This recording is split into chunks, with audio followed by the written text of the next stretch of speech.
ආයිබෝවන් අදත් ඔබට සුබම සුබ දවසක් වේවා කියලා ප්‍රාර්ථනා කරනවා.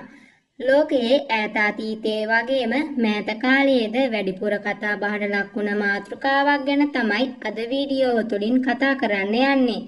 මොකක්ද දන්නවද? ඒ තමයි මරියානා අගාධය. මේක ගැන නොදන්න කෙනෙක් නැති තරම්නේ. ඉතින් ලොකු කුඩා හැමෝගෙම කුතුහලය උපදවන මරියානා අගාධය ගැන හෙළිදරව් වූ ඔබ නොදන්න කතාව තමයි අද අපි ඔබට ඉදිරිපත් කරන්නේ. රැඳිලා ඉන්න මේ වීඩියෝ අවසාන වන තෙක් නොදුටු ලෝකයේ චාරිකාවක් සමගින්. වැඩි කතා නැතුව අපි යමු වීඩියෝ එකට.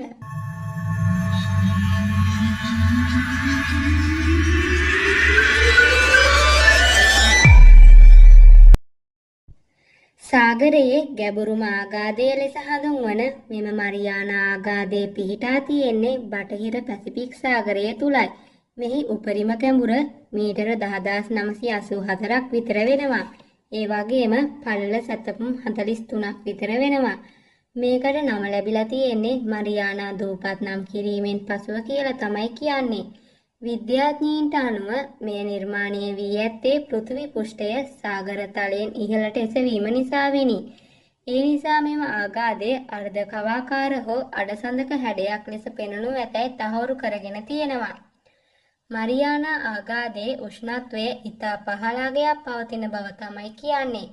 මෙහි පතුල කහ පැහැයට හුරු පැහැයක් ලෙස තමයි ඔවුන්ගේ නිරීක්ෂණ වලින් පෙනී යන්නේ.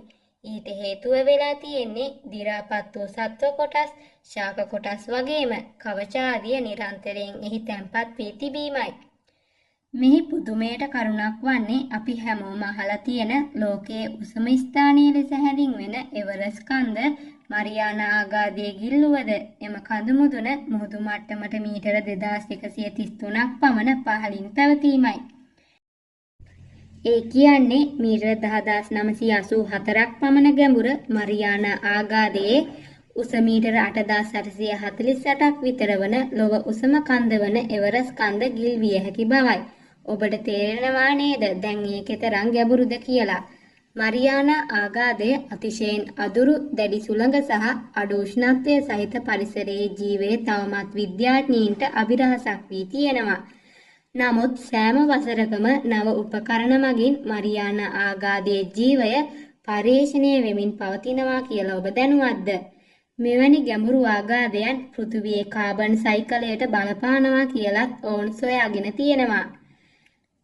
2018 දී කරන ලද පර්යේෂණයකදී මරියානා ආගාධයේ ගැඹුරුම ස්ථානවල සිට ප්ලාස්ටික් සහ PCB වැනි දූෂක අංශ හඳුනාගෙන තියෙනවා. නාසා සහ අනෙකුත් විද්‍යා ආයතන මේ වගේ ආගාධ අභ්‍යවකාශ පරිසරයන් අනුකරණය කිරීම සඳහා භාවිතා කරලා තියෙනවා. ඔබ දැන සිටියාද? ලොව ගැඹුරුම ස්ථානයේ පවා හඳුනා නොගත් ජීවී විශේෂ ජීවත් වන බව. ගෝස්ට් ෆිෂ්, දැඩි පීඩනයකට හුරු කුඩා මත්ස්‍යයන්, ඒ වගේම ජලය තුල වේගයෙන් ගමන් කරන කුඩා සතුන් මෙහි ජීවත් වෙන බව අනාවරණය කරගෙන තියෙනවා. වැඩිදුර විස්තර කරනවා නම් මරියානා ආගාධයෙන් අද්භූත සතුන් 10ක් විතර සොයාගෙන තියෙනවා. අපි බලමු කවුද ඒ සතුන් කියලා. ඉන් පළවෙනි විශේෂය තමයි ඩම්බෝ බූවල්ලා. මේ ඩම්බෝ බූවල්ලා ග්‍රිම්පොටුතිස් ලෙසද හඳුන්වනවා. එය පෙලජික් කුඩ බූවල්ලාගේ කුලයකි. 1941 ඩිස්නි චිත්‍රපටයේ එම නම ඇති ඩම්බෝ චරිතයට සත්වයාගේ සමානකම නිසාම මේ කියන නම ආරම්භ වෙලා තියෙනවා.